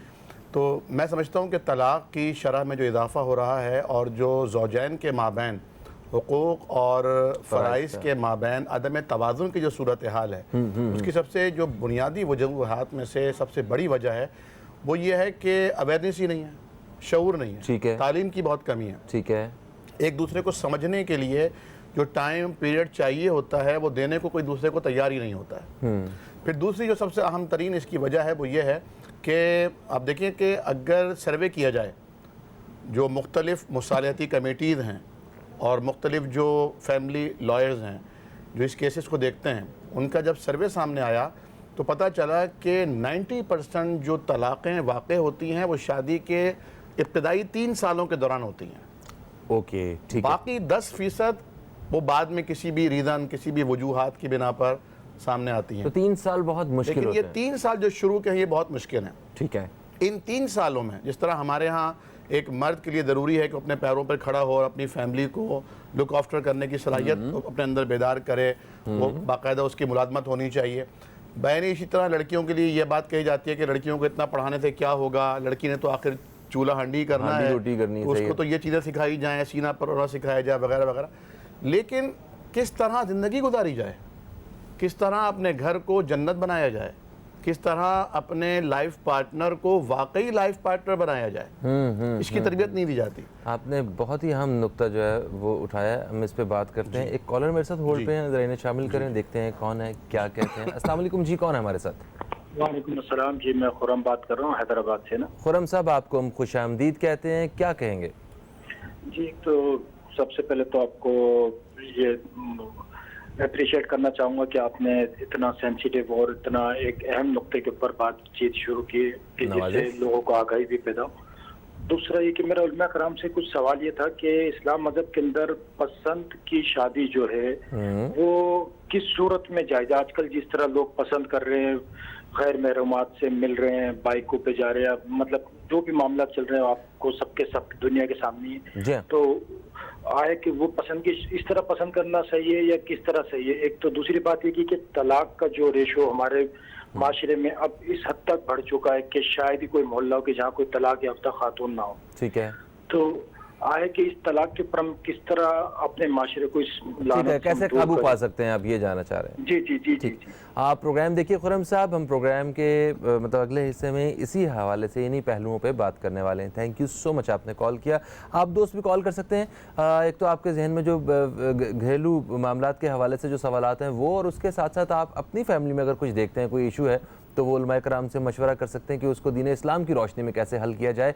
और अगर आपके कोई अजीज़ों में से किसी के यहाँ कोई घर में कोई इशू है तो आप उनको किस अंदाज में समझाना चाहें या गाइड कैसे करना चाहिए, उनका जो भी सवाल है वो भी आप हमारे प्रोग्राम में हमारे उलमाए कराम के सामने आप रख सकते हैं। अच्छा हकीम साहब, अभी बात की डॉक्टर साहब ने, हमने कहा तालीम और तरबियत के हवाले से हम वाकई ये चीज़ देखते हैं कि पूरी जो तरबियत होती है शादी से पहले घर में, उसमें कहीं भी मर्द को ये नहीं बताया जाता, ये नहीं सिखाया जाता कि आपने एक औरत की इज़्ज़त कैसे करनी है, और औरत को ये नहीं बताया जाता कि आपने एक मर्द की, अपने मर्द की इज़्ज़त कैसे करनी है।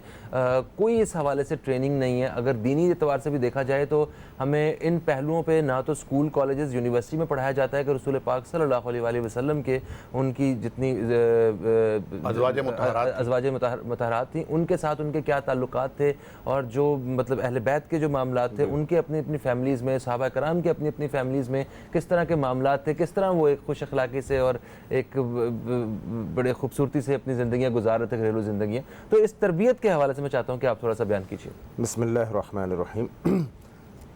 फ़हीम साहब, ये जो बात हमारी चल रही है, इसमें मैं ये अर्ज़ करना चाहूँगा आपसे, जो सवाल आपका है कि मियाँ बीवी को असल में आजकल मामला क्या है कि दोनों एक दूसरे के हुकूक़ से नाआशना हैं। सबसे बड़ा जो मामला इस वक्त हमारे माशरे में चल रहा है, दोनों को एक दूसरे की अहमियत का अंदाज़ा नहीं है। असल में मामला इस टाइम क्या है कि इस वक्त हुकूक की जंगें चल रही हैं। खावंद कहता है मेरा हक मुझे दे दीजिए, बीवी कहती है मेरा हक मुझे दे दीजिए। फर्ज हम दोनों ना पूरे करें। लेकिन बीवी खावंद को हक देना नहीं चाह रहा, खावंद बीवी को हक नहीं दे रही, और दोनों को एक दूसरे के मकाम और मर्तबे का मालूम नहीं है। वजह क्या है? ला इल्मी या बेदीनी।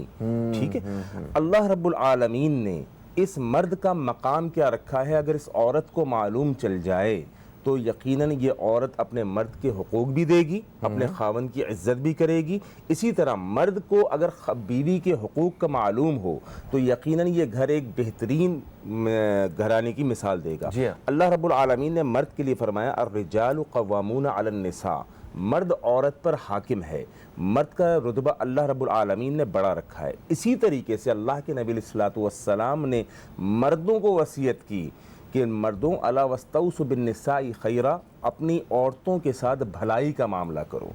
दोनों तरफ बैलेंस है, मगर औरत का मुकाम उसी के मुतबादिल आप देखें, सामने के एक माँ की शक्ल में, बेटी की शक्ल में, और मतलब बहन की शक्ल में एक इतना ज़्यादा मुकाम, उसका रुतबा बढ़ा भी तो दिया साथ ही, बिलाशुबा है ना। वो अगर एक जानिब, अगर तो मेरा ख्याल है कि मर्द और औरत जो है ये इन दोनों को अल्लाह ताला ने बराबर हुकूक दिए हैं, मगर कुछ ग्राफ में कुछ चीज़ें यहाँ पे ज़्यादा हैं, कुछ यहाँ पे ज़्यादा हैं। इन दी एंड तो दोनों बराबर ही बनते हैं, एक ही बन रहा है ना, एक ही बन रहा है ना। अच्छा, कॉलर हमारे साथ है, भी शामिल करते हैं। अस्सलाम वालेकुम जी, कौन है हमारे साथ? ओके, अच्छा, इन्होंने अभी हकीम साहब ने कहा कि मर्द और औरत अपने अपने हुकूक व फ़राइज़ से ना आशना हैं, जिसकी वजह से घरेलू नाचाकियाँ और घरेलू मसाइल जो हैं वो पैदा होते हैं। ये बताइए कि क्या मर्द और औरत में से कोई एक अगर अपने हकूक़ से वाकिफ़ हो तो बात बन जाती है? नहीं, कैसे बनेगी? आप देखें ना कि अगर एक गाड़ी के दो पहिए हैं और एक मशरिक़ जाना चाहता हो, दूसरा मगरिब जाना चाहता हो, हाँ। तो यकीनन ना सफ़र तय होगा और ना ही जो है उसमें बैठे हुए मुसाफिर मुतमईन रह सकेंगे। और जैसा कि हकीम साहब ने फरमाया कि अर्रिजालु क़व्वामून अला निसा, तो अल्लाह तबारक व तआला ने खुद तय कर दिया है। और कव्वाम कहते हैं निगहबान को, अच्छा, केयर टेकर को, निगहदाश्त करने वाले को। तो मैं इसका तर्जुमा यूँ किया करता हूँ दौर हाजिर के तकाज़ों को मलूज़ रखते हुए कि असल में अल्लाह ने मर्द को औरत का चौकीदार बनाया है। मर्द को अल्लाह ने शौहर को बीवी का ड्राइवर बनाया है। मर्द को अल्लाह ने बीवी के तमाम जो जिम्मेदारियां और जो तमाम उसकी नीड्स हैं उनको पूरा करने वाला बनाया है। जिस तरह का फरमाया ना कि तुम औरत का खाना, जिस तरह फरमाया कि जो तुम खाओ वही अपनी बीवी को खिलाओ, जिस मयार का कपड़ा खुद पहनो उसी मयार का अपनी बीवी को पहनाओ। अब देखें नबी करीम सल्लल्लाहु ताला अलैहि वसल्लम ने जो तालीम सहाबा इकराम को दी है उसमें आपने फरमाया कि खैरुकुम लिअहलिही, तुम में बेहतरीन वो है जो अपनी बीवी के हक़ में अच्छा है। व अना खैरुकुम लिअहली, और मैं तुम सब की बनिस्बत अपनी बीवियों के हक़ में सबसे ज़्यादा अच्छा हूँ। आप देखें नबी करीम सल्लल्लाहु अलैहि वसल्लम, जैसे आपने फरमाया कि एक जगह मर्द को इतना ऊंचा दर्जा दे दिया कि फरमाया कि अगर मैं अल्लाह के अलावा किसी को सजदा करने का हुक्म देता, जो कि किसी के लिए जायज़ नहीं है, अल्लाह के अलावा किसी को सजदा नहीं हो सकता, ना इबादत का सजदा ना ताज़ीम का सजदा, लेकिन अगर मैं इजाज़त देता किसी को सजदा करने के लिए ताज़ीमन, तो औरत को हुक्म देता है कि अपने शौहर को सजदा करे, लेकिन उसकी भी इजाज़त नहीं है। इजाज़त नहीं। फिर यहाँ फरमा दिया कि एक बीवी बेहतरीन, यानी फरमाया कि दुनिया सारा का सारा फ़ायदे की चीज़ है और बेहतरीन जो दुनिया का एक मता है, बेहतरीन फ़ायदा मंद नफ़ा बख्श चीज़, व अलमरअतुस्सालिहा, नेक औरत है। फिर कुरान ने कहा कि हुन्ना लिबासुल लकुम व अंतुम लिबासुल लहुन, ये बीवियाँ तुम मर्दों का लिबास हैं और ये मर्द तुम बीवियों के लिए लिबास हैं। तो जब दोनों एक दूसरे का लिबास हैं तो लिबास के जो उमूर हैं, मिसाल के तौर पर पहला काम लिबास का। सर इंतहाई माजरत, न्यूज़ चैनल के कुछ मसाइल हैं, हमें ताज़ा तरीन खबरों से अपने दोस्तों को आगाह करना है। आफियत वाली खबर। जी हाँ, तो एक वक्फे की तरफ हम लोग बढ़ रहे हैं, तो वक्फे से वापस आते हैं तो यहीं से बातचीत को दोबारा से शुरू करेंगे। कहीं मत जाइए, अब तक देखते रहिए न्यूज़ कैफ़े, देखते रहिए।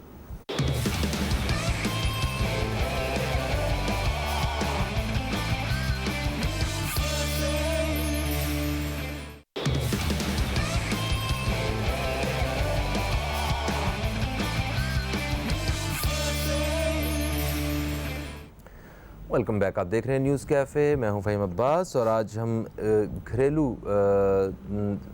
लड़ाई झगड़ों और नाचाकियों की वजह से तलाक की बढ़ती हुई शरह के हवाले से हम बात कर रहे हैं अपने प्रोग्राम में। मेरे साथ मेहमानों में मौजूद हैं अल्लामा डॉक्टर आमिर अब्दुल्ला मोहम्मदी साहब और दूसरे मेहमान हैं हकीम मौलाना ज़ुबैर अब्बासी साहब। सर, वक्फे से पहले बात हो रही थी हमारी, आपने कहा कि ये कुरान पाक में ये वाज़ेह तौर पे लिखा गया है कि मर्द जो हैं वो ख़वातीन वो मर्दों के लिए लिबास की है, बीवी शौहर के लिए और शौहर बीवी के लिए जो है वो लिबास की हैसियत रखता है। तो ये इसका क्या मतलब क्या है, ज़रा वो भी थोड़ा सा एक्सप्लेन कर दीजिएगा। तो फिर देखिए फ़हीम भाई, लिबास के 3 मकासद होते हैं। पहला मकसद ये होता है कि वो आपको मौसम की जो कैफियत हैं, सर्दी में ठंड से बचाता है और धूप की तमादत से गर्मी में आपको गरमाइश से बचाता है। दूसरा मकसद ये होता है कि वो आपको जीनत बख्शता है, उससे आप खूबसूरत नज़र आते हैं, अच्छे नज़र आते हैं। हाँ। तीसरा मकसद ये होता है कि वो आपके ऐबों को छुपाता है। तो ये एक शौहर ने अपनी बीवी का एक पुश्तबान बनना है, एक ढाल बननी है, और बाए नहीं इसी तरह बीवी ने अपने शौहर की इज्जत बननी है। ठीक है।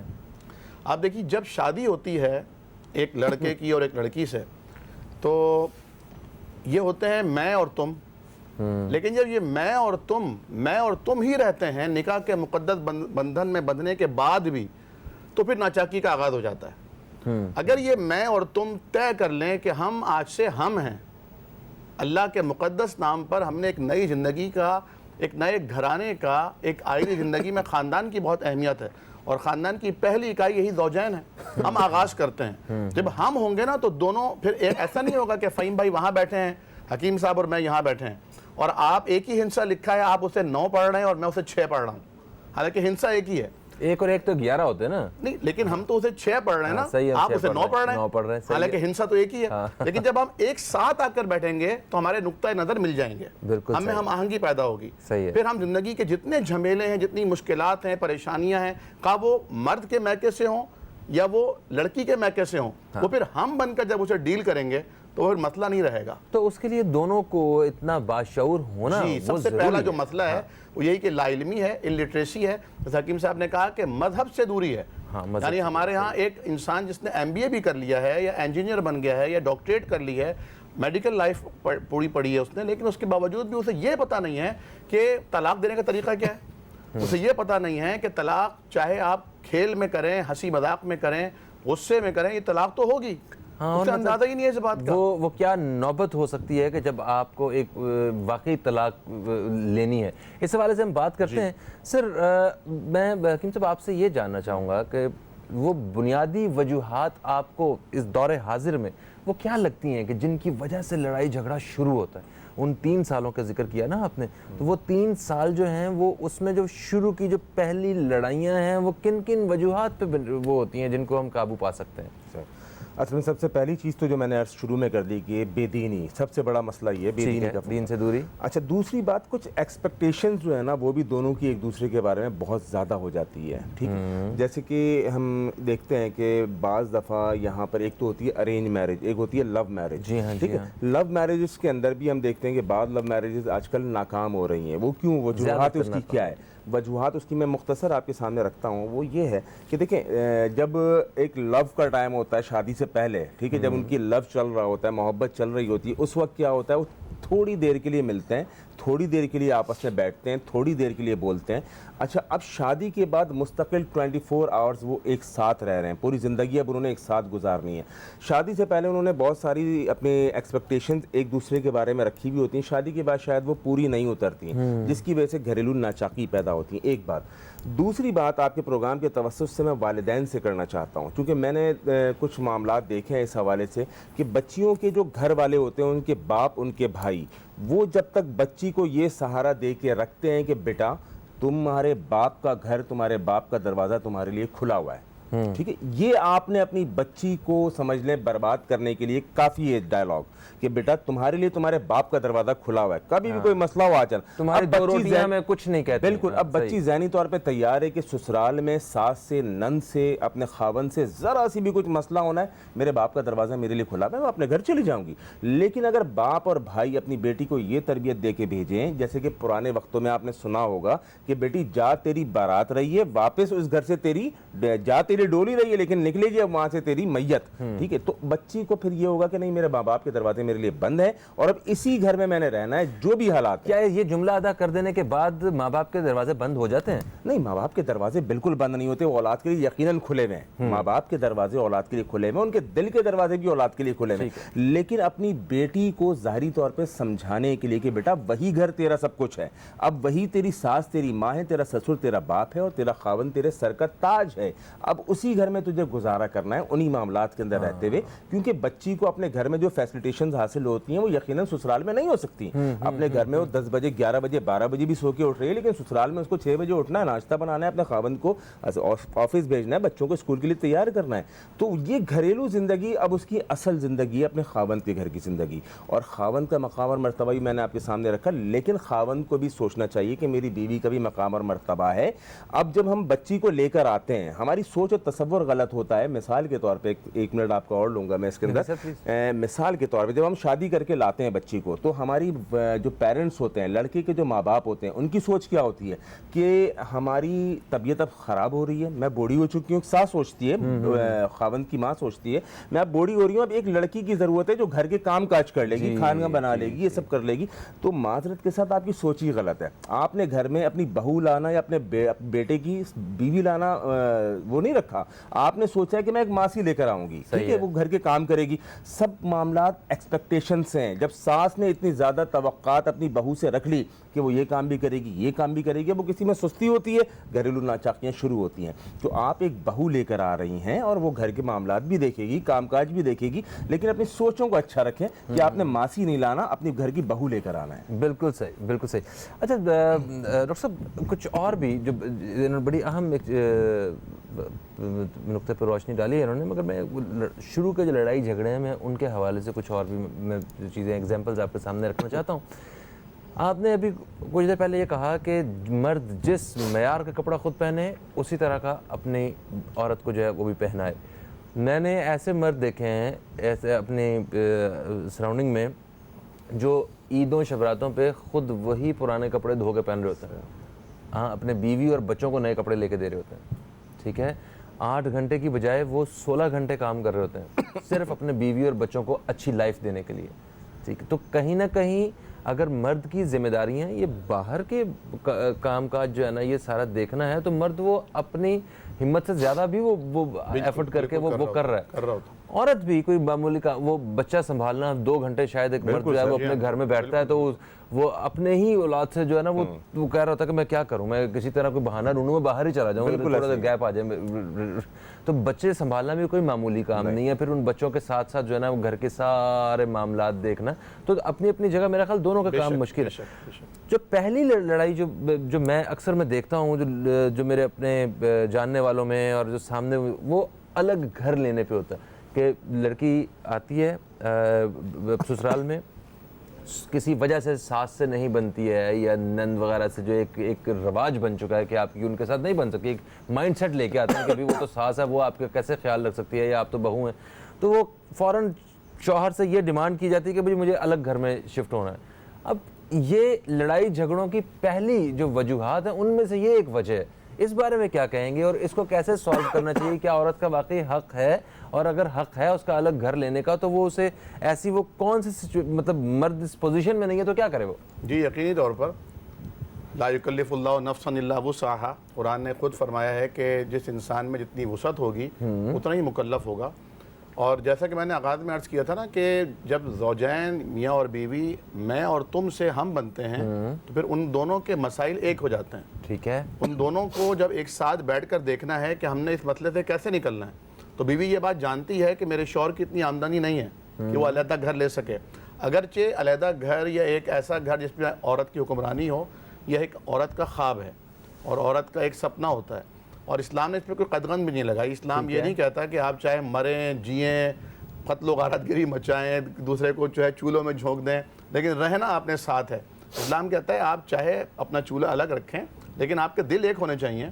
आपको एक दूसरे से बदजनी नहीं करना चाहिए, गीबत नहीं करना चाहिए, चुगलखोरी नहीं करना चाहिए, लगाई बुझाई नहीं करना चाहिए। जो मसाइल पैदा होते हैं, जिन मसाइल की बिना पर एक औरत चाहती है कि मेरा यहाँ गुजारा मुमकिन नहीं है, कि जब वो अपने कमरे से बाहर निकलती है तो देखती है कि उसकी नंदों का या उसकी सास साहबा का मुंह फूला हुआ है। और वो क्यों फूला हुआ है कि वो रात को मैके से लेट आई थी, या क्यों फूला हुआ है कि जब ये घर वाले कल इसके मैके गए थे ससुराल वाले, तो उन लोगों ने इसको उनको सही तरह एंटरटेन नहीं किया था, कोई ना कोई उलझन रह गई थी या कोई ना कोई कमी रह गई थी। अब उसे अपनी वालदा, वालिद, भाइयों, बहनों सब का मुकदमा वहाँ पर अलहदा अकेले झेलना पड़ता है। तो ये जो सारी सिचुएशन है, सारा एक अहम तरीन जो वजह है वो है अदम बर्दाश्त, कि हम एक दूसरे के रवैयों को बर्दाश्त करने को तैयार नहीं हैं। लेकिन अल्लाह ताला ने हर इंसान को अलग पैदा किया है, हर इंसान की अलग खूबियाँ हैं और अलग खामियाँ हैं, अलग मिजाज हैं। एक ही माँ और बाप की औलादें होती हैं और उनके मिजाज अलग अलग होते हैं। सही, बिल्कुल। तो जब एक दूसरे घराने से आप एक लड़की लेकर आ रहे होते हैं, तो उसके मिजाज में और आपके मिजाज में कितना फ़र्क होगा, इसको मलूज रखना मेरा चाहिए। ख्याल हमें एक दूसरे की पोजीशन को समझना चाहिए और ख़ुद को मेरा ख्याल है इमेजिन करना चाहिए कि ओके, अगर फ़र्ज़ करें मैं उसकी जगह हूँ तो मुझे क्या उसके ऊपर जो है वो रिएक्ट करना चाहिए। एक दूसरे को अंडरस्टैंड जब तक नहीं करेंगे तब तक मामला सॉल्व नहीं हो सकते। एक ब्रेक की तरफ बढ़ रहे हैं, ब्रेक से वापस आते हैं तो हम बात करेंगे तलाक के हवाले से कि जो मर्द हजरात जो हैं वो औरत को ये बार बार ये ताना देते हैं कि मैं तुम्हें तलाक दे दूंगा, और वो ख़वातीन जो ये कहती हैं कि आप मुझे छोड़ दें, मुझे आपके साथ नहीं रहना। तो ये जो जुमले होते हैं ये कितना असरअंदाज होते हैं हमारी घरेलू ज़िंदगी पे, इस पर बात करेंगे। कहीं मत जाइए, अब तक देखते रहिए न्यूज़ कैफ़े, देखते रहिए।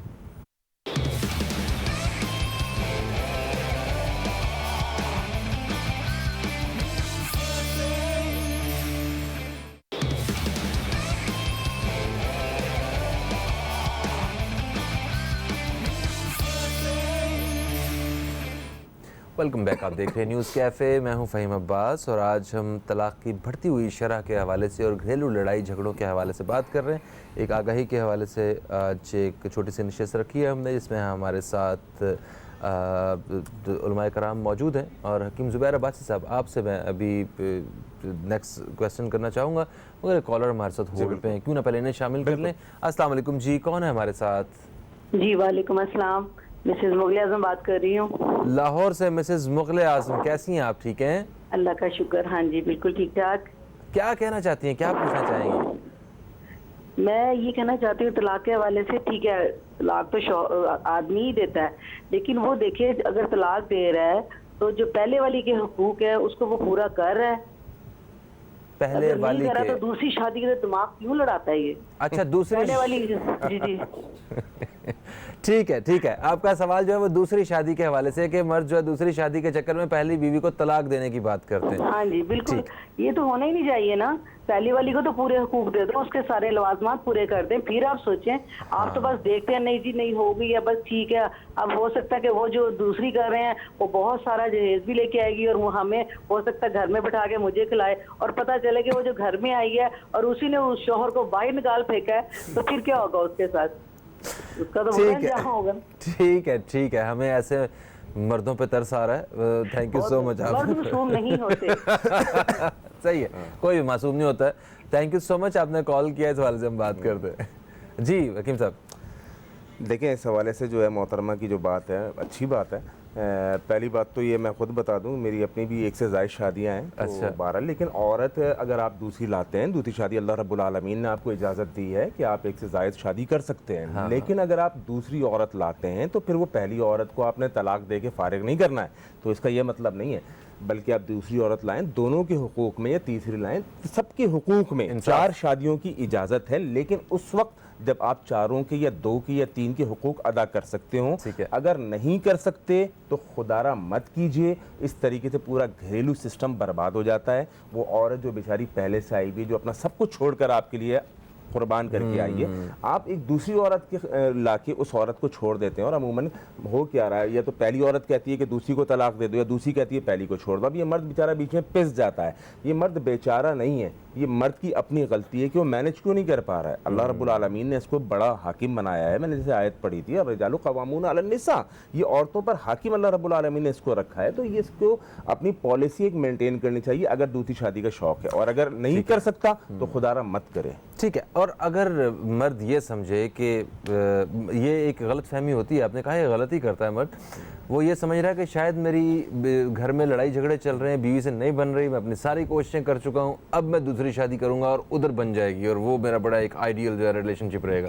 तो ये भी तो मेरा ख्याल है एक गलत फहमी ही है कि आप अच्छे के चक्कर में, अच्छे की उम्मीद में जो है ना, वो पिछला घर ख़त्म करके अब अगले घर की तरफ जा रहे हैं। अगर एक बीवी से आपकी नहीं बन रही, कोई ताल्लुकात आपने करने की कोशिश की, इस्तेवार करने की, लेकिन उसके बावजूद भी नहीं बन रही, तो अल्लाह रब्बुल आलमीन ने देखिए तलाक का हक तो रखा है। जैसे भी वक्फे से पहले आपने एक बात कही थी कि मर्द तलाक की धमकी भी देता है और औरत जो है वो इस तरीके से मामला, तो अल्लाह रब्बुल आलमीन ने तलाक का हक रखा है। मर्द दे भी सकता है और औरत खुला ले भी सकती है। लेकिन पहली कोशिश ये होनी चाहिए कि किसी तरीके से मामला इस्तेवार हो जाए, घरेलू ताल्लुकात दुरुस्त हो जाए। नहीं बन पा रही, हर मुमकिन कोशिश कर लिया, समझा भी लिया, बुझा भी लिया, लोगों को बिठा भी लिया, मर्द की गलती है, औरत की गलती है, लेकिन नहीं बन पा रही, अब क्या करेंगे आप? तो सालिस होने चाहिए बीच में, बिल्कुल होने चाहिए। वो कौन, वो सालसी का किरदार, देखिए इसके अंदर मुख्तलिफ लोग हो सकते हैं, आपके दोस्त भी हो सकते हैं, आपके वालिदैन भी हो सकते हैं, जिसको भी आप समझते हैं कि दोनों की तरफ से एक एक बंदा आ जाए, 2-2 बंदे आ जाए और बैठ के रुजू करने की कोशिश करें। हत्तल इम्कान कोशिश ये हो कि तलाक ना हो। लेकिन जब कोई सूरत ही नहीं बन रही, औरत मान की नहीं देती, या मर्द अगर कसूरवार मर्द मान की नहीं देता, फिर तो अब यही रास्ता इख्तियार करना पड़ेगा, फिर कोई दूसरा रास्ता है नहीं। सही है। मर्द और औरत के बीच जो लड़ाई और इख्तलाफात होते हैं, उनकी बुनियादी वजह एक ये भी होती है कि मर्द हजरात जो है वो औरत के घर वालों को, उसके माँ बाप को, बहनों को, उनको बुरा भला या यानी कि गलत अल्फाज में उन्हें याद कर रहे होते हैं।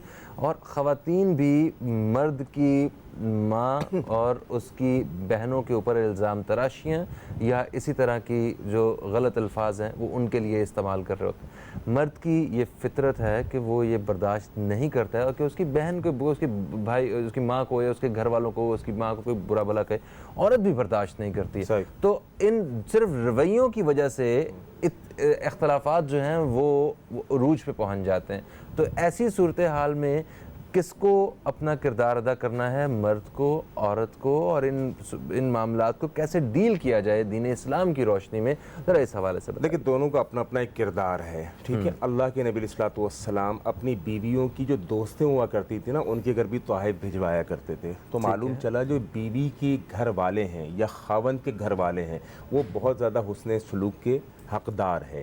तो खावंद को चाहिए कि ये इस तरीके से उसकी बीवी, उसके जो घर वाले हैं, उसके जो माँ बाप हैं, उसके जो भाई बहन हैं, उसके जो अजीज़ व अक़रबा हैं या उसकी जो बीवी के जो दोस्त हैं, उनके साथ एक अच्छा रिलेशन रखे और उनको अच्छे अल्फाज में याद करे, ना कि उनको गालियाँ दे। इसी तरह बीवी के लिए भी मामलात हैं कि अपने खावंद के घर वालों की इज़्ज़त करे। तो इंशाल्लाह जब दोनों एक दूसरे के घर वालों की इज़्ज़त करेंगे और एक दूसरे को समझेंगे, आपस में मोहब्बत होगी, आपस में वो कहते हैं ना कि जो है वो मजनू को तो लैला के कुत्ते से भी प्यार था। तो जब आपका खावंद है तो उसके घर वाले भी उसके साथ, आपको उनसे भी उतनी मोहब्बत होनी चाहिए। ठीक है, मगर ये देख, आपने कहा कि दोनों को एक दूसरे के घर वालों की इज्जत करनी चाहिए। अदब है। तो ये अगर ये यहाँ पे जिद वाला ये मामला हो कि भाई ये इज्जत करेगा मेरे माँ बाप की तो मैं भी इनके घर वालों की इज्जत करूंगी, या ये मेरे माँ बाप की इज्जत करेगी तो मैं इज्जत करूंगा। देखिए, ताली तो दोनों हाथ से बचती है, ताली तो दोनों हाथ से बचती है। अब खावंद जो है वो बीवी के माँ बाप को गालियाँ बक रहा है और उनकी रिस्पेक्ट नहीं कर रहा, उनको अपने घर में आने नहीं दे रहा। क्यों? क्योंकि वो कहता है जी मेरा घर है। खावंद का असल में मामला क्या है, मैं यही कहा करता हूँ कि ये मर्द सारे ज़माने में सबसे अच्छा अखलाक वाला होता है, लेकिन घर के अंदर आके इससे बड़ा बद अखलाक कोई नहीं होता। सही है। तो देखें, अगर अल्लाह रब्बुल आलमीन ने आपको ताकत दी है, आपको क़ुव्वत दी है, आपको ऊपर बिठाया है, तो खुदारा इसका नाजायज़ फ़ायदा ना उठाएं। जब बड़ा छोटे के साथ मेहरबानी और शफ़क़त का मामला करेगा, छोटा खुद ब खुद अपनी जगह पर मामला आ जाएगा। बिल्कुल सही। कॉलर हमारे साथ हैं, शामिल करते हैं। अस्सलाम वालेकुम जी, कौन है हमारे साथ? वालेकुम अस्सलाम, सहर बात कर रही हूँ कराची से। सहर साहिबा, आपको खुश आमदीद कहते हैं, क्या कहना चाहेंगी? बहुत शुक्रिया, बहुत अच्छी बातें कर रहे हैं मौलाना साहब, बहुत अच्छी बात कर रहे हैं। सही बात है कि मर्द अपने आप को पता नहीं क्या समझते हैं कि अपने घर वालों की इज्जत करवा लेंगे, बीवी के घर वालों की इज्जत नहीं करते। खैर ये दूसरी बात है। मैं आपसे ये सवाल पूछना चाहती हूँ इनसे कि शादी होती है, औरत अगर औलाद नहीं होती तो मर्द के घर वाले उसकी दूसरी शादी कराते हैं मर्द की, कि भाई अब औलाद नहीं है दूसरी शादी कर देते हैं।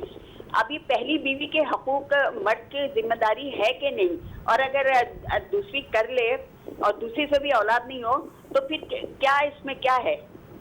ठीक है, बहुत शुक्रिया जनाब, इस हवाले से बताइए क्या कहेंगे। देखिए, आपने जो अभी फरमाया था कि मियाँ और बीवी एक दूसरे के घर वालों का जो एहतराम करते हैं, इसके लिए एक बेहतरीन तरीका ये है कि ज़ौजैन ये बात तय कर लें कि जो शौहर है वो ये कहे कि बीवी जो तुम्हारे घर वाले हैं वो आज से मेरे घर वाले हैं, और जो मेरे घर वाले हैं वो आज से तुम्हारे घर वाले हैं। तुम्हारे घर वालों की इज्जत करना और कराना मेरी जिम्मेदारी है, और मेरे घर वालों की इज्जत करना और कराना तुम्हारी जिम्मेदारी है। ये तो बाशऊर और जब ये तय हो जाए, बात कर रहे हैं, अगर वो है ही नहीं तो फिर तो लड़ाई झगड़ा है ही नहीं। हम यही शऊर दे रहे हैं, लड़ाई झगड़ा तो हर जगह होगा। हाँ। लेकिन जहाँ पर अकल होगी वहाँ लड़ाई होगी, वहाँ इख्तलाफ होगा। अब लड़ाई की भी तो गुंजाइश है ना। हाँ। इख्तलाफ हो लेकिन इफ्तराक ना हो। हाँ, इफ्तराक ये है कि आप एक दूसरे में फर्क करके बैठ जाइए। हाँ। फिर कुरान करीम ये कहता है कि वल्लाती तखाफून नुशूज़हुन्ना, जिन औरतों की नाफरमानी का तुम्हें डर होता है उनके लिए 3 स्टेजेस बयान किए कुरान ने। पहला यह है कि उनसे अलहदगी इख्तियार कर लो, अपने घर के अंदर ही, यानी अपना बिस्तर अलग कर लो, अपना रूम चेंज कर लो। अगर ज़ौजैन एक दूसरे से बात मनवाने के लिए, ये इख्तलाफ का इजहार करने के लिए खामोश रहना सीख लें तो 90% झगड़ा ख़त्म हो जाएगा। झगड़ा 99% जो बढ़ता है वो बोलने से बढ़ता है, जस्टिफिकेशन देने से बढ़ता है। आप अपने आप को समझाना चाह रहे होते हैं बल्कि अपनी राय को दूसरे पर थोपना चाह रहे होते हैं। जहाँ तक खातून के सवाल का मामला है कि अगर देखें ना, औलाद, शादी का जो एक मकसद है वो औलाद भी है। ठीक है, अफज़ाइश नस्ल। जी हाँ। तो अब अगर खुदा न खास्ता किसी के यहाँ अगर औलाद नहीं हो रही, कुरान ने तो कहा है कि अल्लाह ताला ही औलाद देता है। ये ऐसा नहीं है कि लड़की की वजह से औलाद होती है या लड़के की वजह से होती है। तो ये कंसेप्ट भी गलत है कि बेटियां अगर पैदा हो रही हैं तो आपने उसको तलाक दे दी है और दूसरी उसके ऊपर लेकर आ गए कि बेटियां क्यों हो रही हैं। ये कॉन्सेप्ट बिल्कुल आज मेडिकल साइंस में भी सर आधे अनएक्सप्लेन्ड है, जो मर्द भी ठीक है, औरत भी ठीक है और औलाद नहीं होती है। यहाबु लिमन यशाउ इनासा व यहाबु लिमन यशाउ ज़ुकूर, जिसे अल्लाह चाहता है बेटियां देता है, जिसे चाहता है बेटा देता है, जिससे चाहता है मिला जुला के देता है। वयजअलु लिमन यशाउ अक़ीमा, बगैर किसी वजह के जिसे चाहे बे औलाद छोड़ दिया। ये अल्लाह के इख्तियार में है। अब आप दुआएं मांगिए, आप अल्लाह रब्बुल आलमीन से इल्तिजाएं कीजिए, इलाज कराइए। अगर बिलफर्ज ये तय हो जाता है कि भाई इस औरत के अंदर नहीं है ये कुदरती तौर पर, तो ठीक है, उसे शादी की इजाज़त, लेकिन उसे तलाक दे देना यह मुनासिब नहीं है। ओके, ठीक है। चले, प्रोग्राम का वक्त जो है वो हमारे पास कम है, आखिरी लम्हात हैं। एक सवाल जो बहुत अहम है उस पर मुझे बात करनी है, वो ये है कि पसंद की शादी ये दीन इस्लाम में जायज़ है या नहीं जायज़ है। फिर वो हैदराबाद से जो कॉलर थे उन्होंने भी, इम्तियाज़ साहब शायद, उन्होंने भी ये कहा था कि आजकल शादी से पहले जो मोहब्बत का जो एक वो एक सारा मामला चल रहा होता है, अब उन्होंने स्पेशली कहा था बाइक पे बैठ के जा रहे होते हैं, वापस आ रहे होते हैं, मुलाकातें हो रही होती हैं, क्या ये जायज़ हैं या नहीं जायज़? देखिए, कुरान करीम ने इजाज़त दी है इस बात की, अल्लाह सुब्हानहू व तआला ने, कि फ़न के हो माताबा लकुम मिनन निसाई मसना व सुलासा व रुबा, कि औरतों में से जो तुम्हें पसंद आए उनसे तुम निकाह कर सकते हो, लेकिन निकाह पसंदीदगी ही की बुनियाद पे होगा।